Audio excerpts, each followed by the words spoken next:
What's going on, everybody? Keith with Beardley Bourbon and Spirits, and tonight I'm going to get into this Old Louisville single barrel whiskey. Coming in at 120 proof, pretty limited selection, only 272 of these bottles.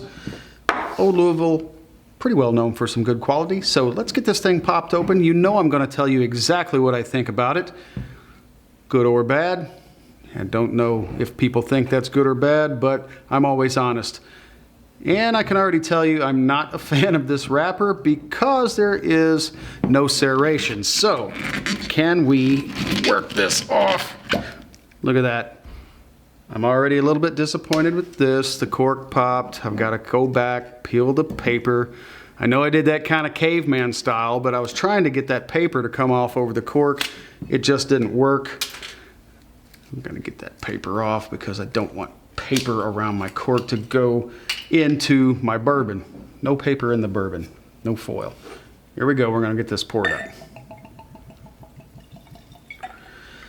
You know, first world problems, I guess, when I start to get picky about how the cork comes out of the bourbon or how the paper comes off, but to people like me, I guess that kind of matters, right? So this is a blended whiskey, this is some Indiana whiskey, and this is some Kentucky whiskey. So let's see how we feel about party foul. Oh man. See, I'm so upset about the paper. I got whiskey on the bar. Here we go. Woo. That is an interesting nose. This has to be a high-rye mash bill. Like, no one would ever convince me that this is not a high-rye mash bill. I'm getting a ton of mint. But I'm also getting some nice caramel and some toast off the barrel. Here we go.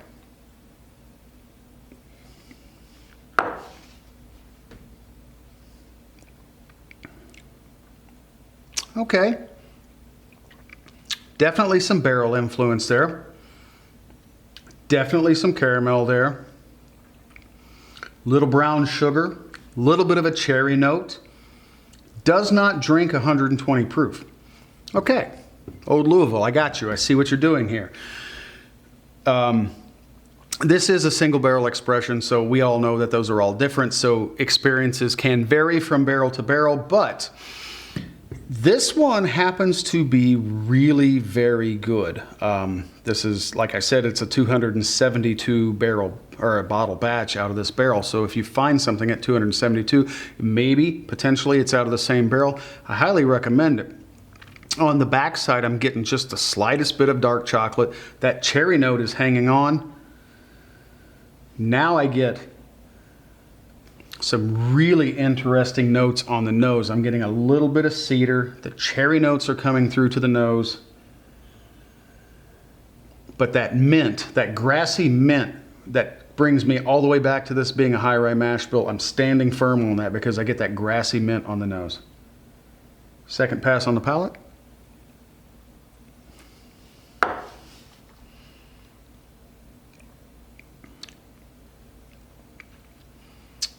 Little stone fruit, the cherry remains, the sugary finish, the nice sweet finish holds on. A little bit of that grassy minty note, so the rye kind of comes through for me. And if this is not a high-rye mash bill, something is fooling my palate, but I'm gonna probably stick to my guns and say this is high-rye. Old Louisville, good bottle. If you guys can find some Old Louisville, if you've never had it, I suggest that you do. If you have had it, let me know what you think about this. Hit the comments down on this video. Let us know what you think about this because I'm going to recommend this bottle to you. Guys, until next time, cheers and stay safe.